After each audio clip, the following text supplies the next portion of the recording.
My name is Nora Campbell. For 16 years, I worked at a global supply chain firm headquartered in downtown Chicago. I wasn't a VP or someone who gave speeches at conferences, but I was the person people came to when they needed things done, especially when those things involved our international partners in Tokyo, Osaka, and Kyoto. I didn't get there by chasing titles. I got there by understanding how business actually worked behind the contracts beyond the metrics.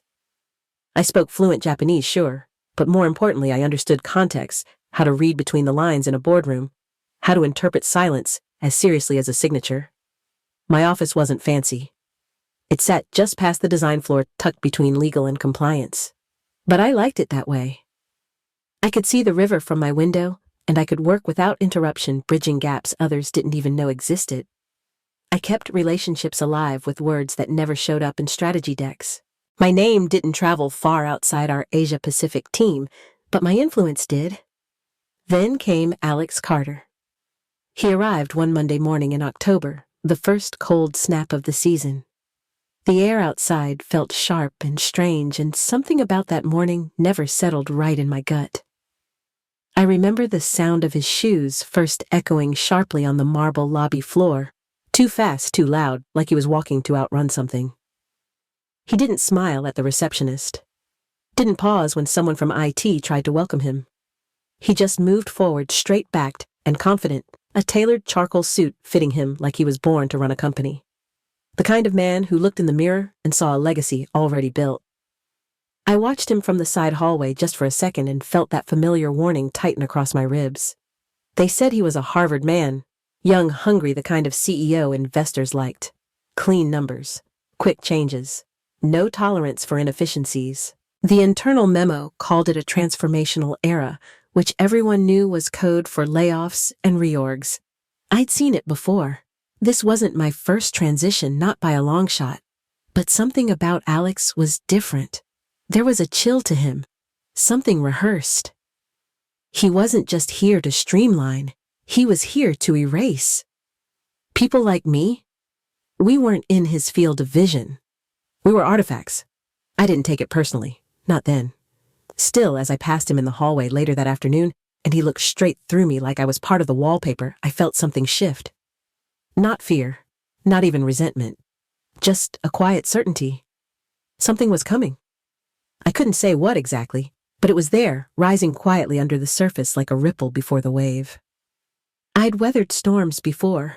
I just didn't know this one would be personal.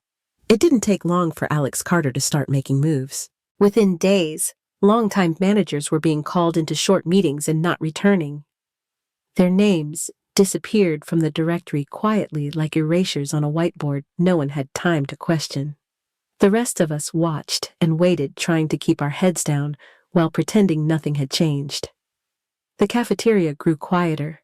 Even the people who used to hum while working stopped mid-note. I kept to my rhythm. Emails in Japanese before lunch. Video calls after. Follow-ups late at night. I was the bridge to Tokyo, and I took that seriously. Alex never came to my floor. He floated above us, spending his time in boardrooms and glass conference spaces with his new hires. Fresh out of business school, their shirts too crisp, their buzzwords too eager. They walked with an energy that said this company was now theirs to mold. They called it modernization, a pivot, a new culture of speed and efficiency. But to those of us who had been around long enough, it felt more like a reset without memory. They didn't ask why things were done a certain way. They didn't care. They only wanted results that looked good on a quarterly slide.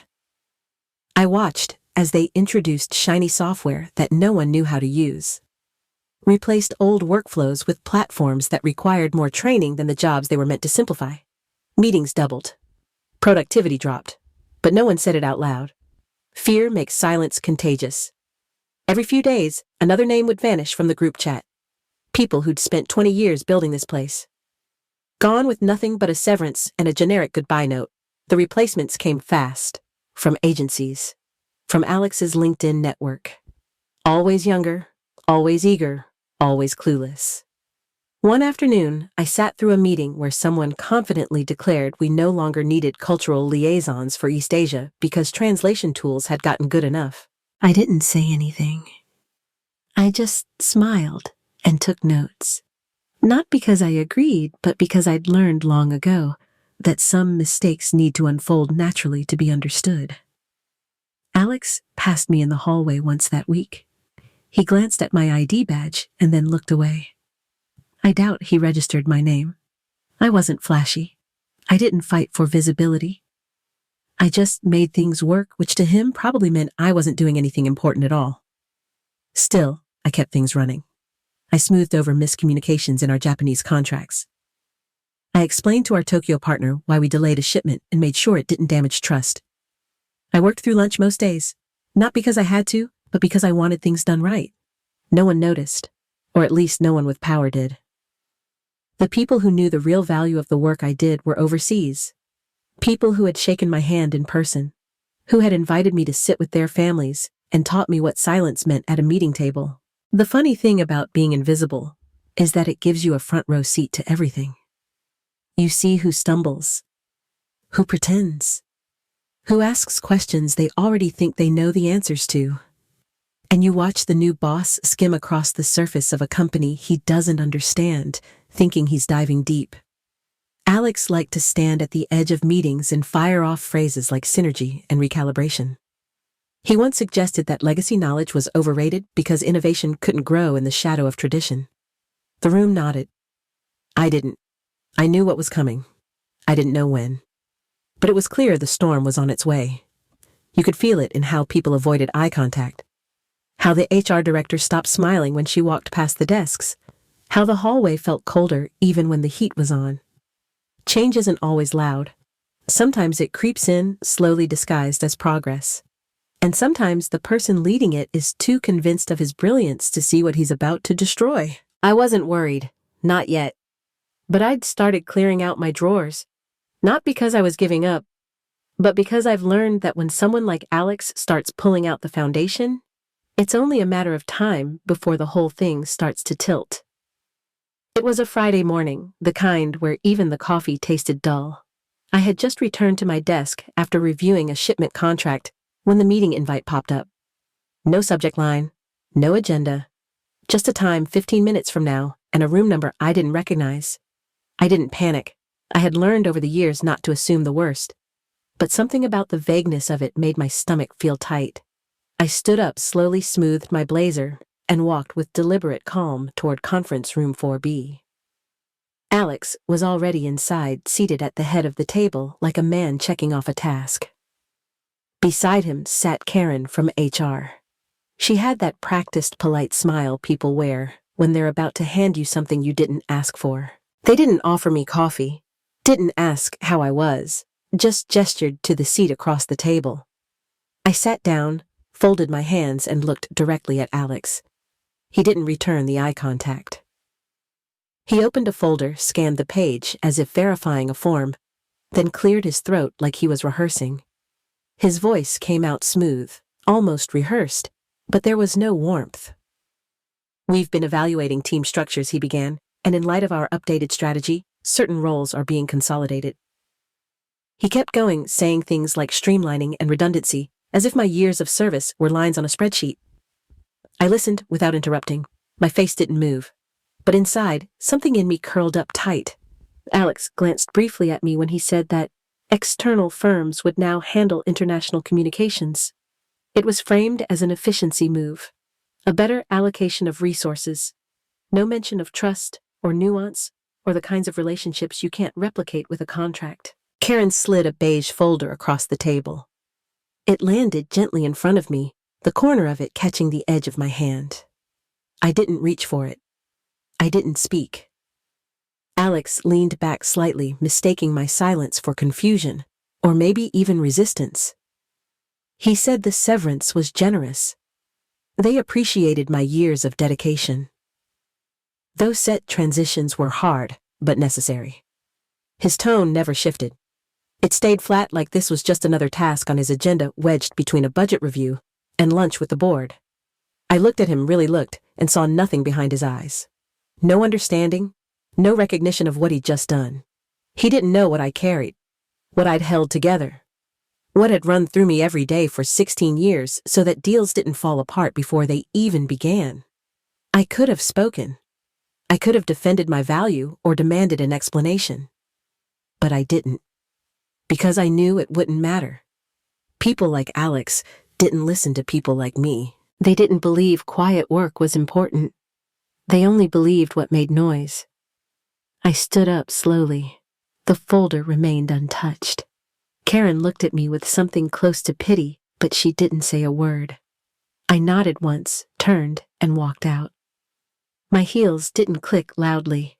My steps weren't dramatic, but every inch of me knew this was not the end.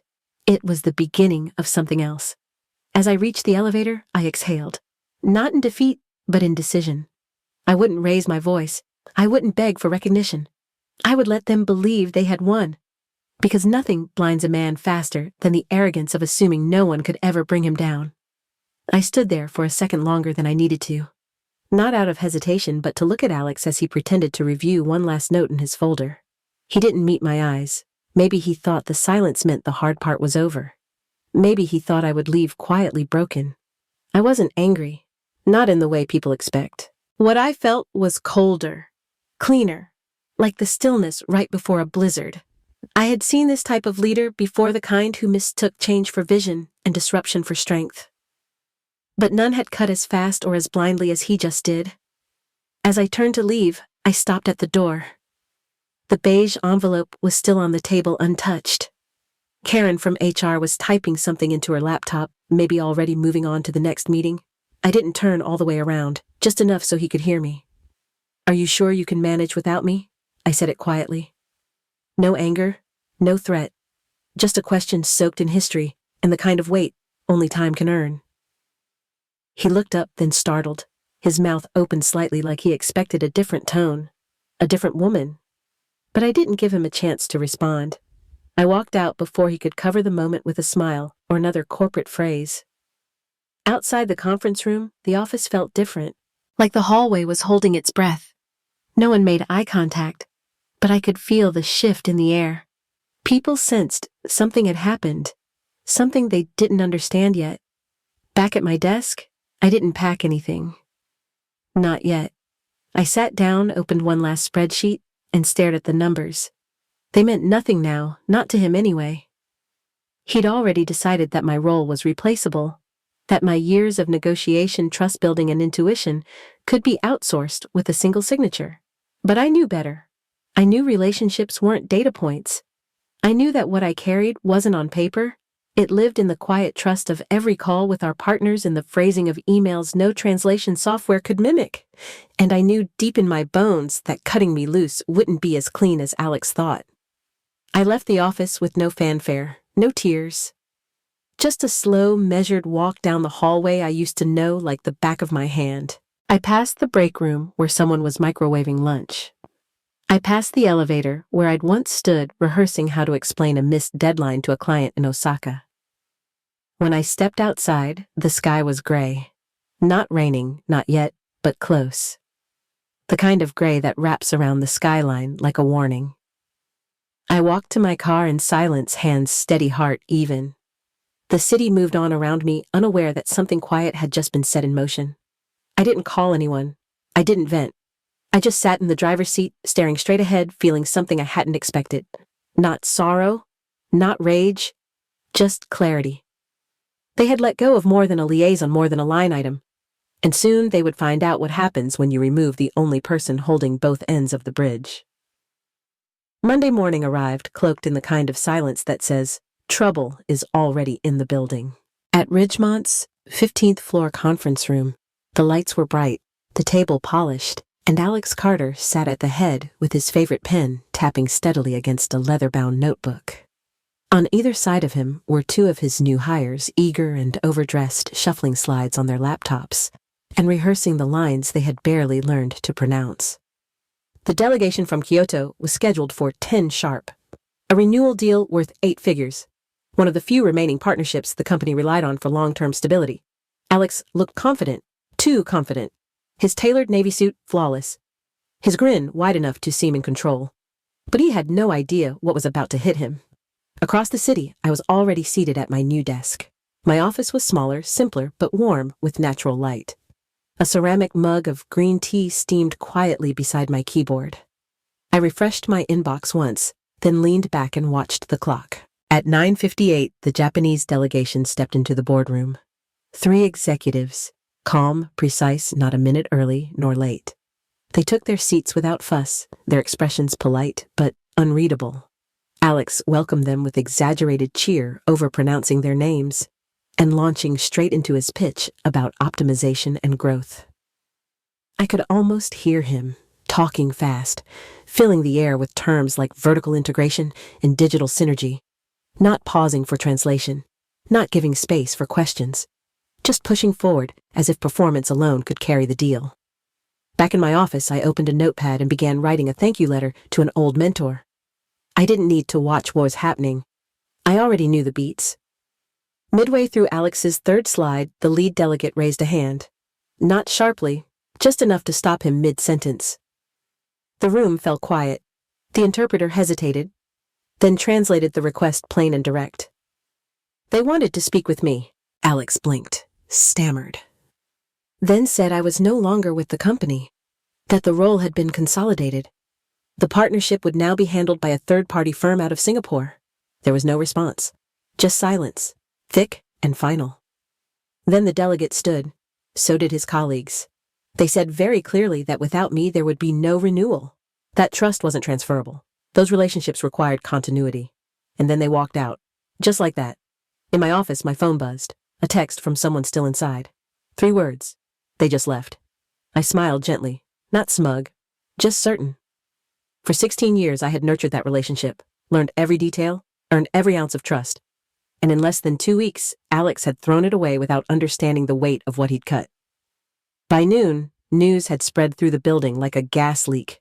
A deal worth millions was gone in under an hour. The CFO called an emergency meeting. Investor relations scrambled. Alex. He was still in that room, staring at an empty doorway, his mouth slightly open, like he still thought someone might walk back in and explain what just happened.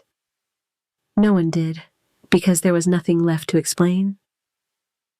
They didn't just walk out on a deal. They walked out on him. And me, I refilled my tea, took a deep breath, and went back to work. The weekend after I left Ridgemont was strangely quiet. No more late-night emails, no anxious Slack messages, just long mornings with tea windows open and a kind of peace I hadn't felt in years. I didn't rush to update my resume. I didn't panic or reach out to recruiters. I knew that when you've done the work right for long enough, the next door usually opens before you knock. On Tuesday, a message came in from a name I hadn't seen in years. A partner at a consulting firm I'd met during a summit in San Francisco. He had heard through the industry murmurings that I was no longer with Ridgemont. He wanted to meet. The interview wasn't really an interview. It felt like a reunion. The questions were thoughtful, but the tone was clear from the start. They weren't testing me. They were inviting me to build. By Thursday afternoon, I had an offer in my inbox. Higher salary, flexible schedule, autonomy to lead my own team. But what stood out most was the tone of the contract. Respect, clarity, value. I said yes without hesitation. The office was smaller, less formal, but every person I met greeted me with intention. They didn't care that I wasn't flashy. They wanted someone who could hold the weight of a conversation across cultures, who could build trust without needing a spotlight. I settled in quickly. The view from my window wasn't the skyline I used to see, but it didn't matter. What mattered was the quiet confidence that came from knowing I wasn't starting over.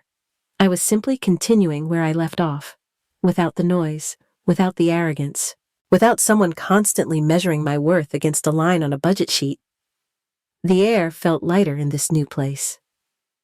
The days passed without tension, and for the first time in a long time, I wasn't surviving. I was choosing. They thought they ended something when they let me go, but all they did was clear space for something better, and I walked into it, steady and unshaken with more to give than ever. The call came late Friday afternoon. I almost didn't answer when I saw the number still saved in my phone from my days at Ridgemont. Curiosity won. I picked up without saying much. The voice on the other end tried to sound upbeat, but I could hear the strain pulling at the edges. Alex. He talked fast, tripping over corporate platitudes and veiled desperation. There had been some misunderstandings, he said. Growing pains, cultural friction. He thought maybe there was a way for me to assist. Not come back, not formally, just consult, smooth things over. Help him rebuild what was crumbling. I let the silence stretch until it was almost uncomfortable. Then I said I was open to a conversation.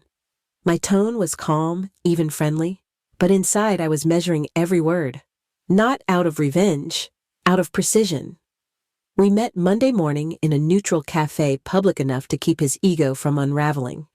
He wore the same watch, same polished shoes, but the confidence had cracked. He leaned in too far, smiled too quickly. He pitched the idea like it was a win-win. I didn't challenge him. I listened. When he finally finished, I asked one question, just to see if he'd admit it. Why now? He blinked, fumbled, said something about valuing experience and how my insight could be key. But never once did he say he was wrong. Not about the firing, not about the lie that followed. I smiled small and sharp. I told him I would consider it. On my terms. No titles, no press releases. Just quiet access to everything I needed. He agreed too quickly. Desperation dulls judgment. Back at my office, I drafted a simple contract. Limited scope, minimal visibility, just enough to step back in without giving him any control. I watched him sign it like he was saving himself. But I knew better. I wasn't coming back to fix anything. I was coming back to finish the lesson. Not for me. For every person he thought could be replaced with software or a younger version in a tighter suit. And this time, I would make sure he understood who really held the power in silence. Looking back, I never raised my voice. I didn't storm into meetings or demand that they fix what they broke. I simply stepped aside and let the weight of their own choices catch up with them. The truth has a way of surfacing when people stop listening. They thought my absence wouldn't matter, that trust could be substituted. Those relationships could be itemized like inventory. But the quiet things, the steady things, they're what hold the structure together. And when you rip them out without understanding what they carry, everything around them eventually buckles. I didn't sabotage anyone. I didn't need to. All I did was keep doing what I've always done. Show up, know what matters, speak when it counts, and listen even more. I let them reveal themselves because arrogance rarely knows how to stay quiet. Now, I sit in a room where my voice isn't just heard, it's invited. I work with people who value what I bring not because of a title, but because they've seen what happens when real experience leaves the room. I don't need to prove anything anymore, not to them, and definitely not to him. Sometimes, the best revenge is no revenge at all. It's just living in your truth so clearly that those who doubted you have to sit with what they lost. Not loudly, not cruelly, just enough that it echoes. I never needed a spotlight to do meaningful work. And I never needed anyone's permission to start again. They tried to end my story with a signature, but they only gave me a new beginning stronger than the last. And maybe that's the part they never understood. You can't erase someone just because you don't recognize their worth. You can try, you can replace, you can restructure. But respect isn't something you assign. It's something you earn. I didn't burn the bridge. I just let them walk off it, and when it all came crashing down, I was already on higher ground. Calm, ready, and far from silent.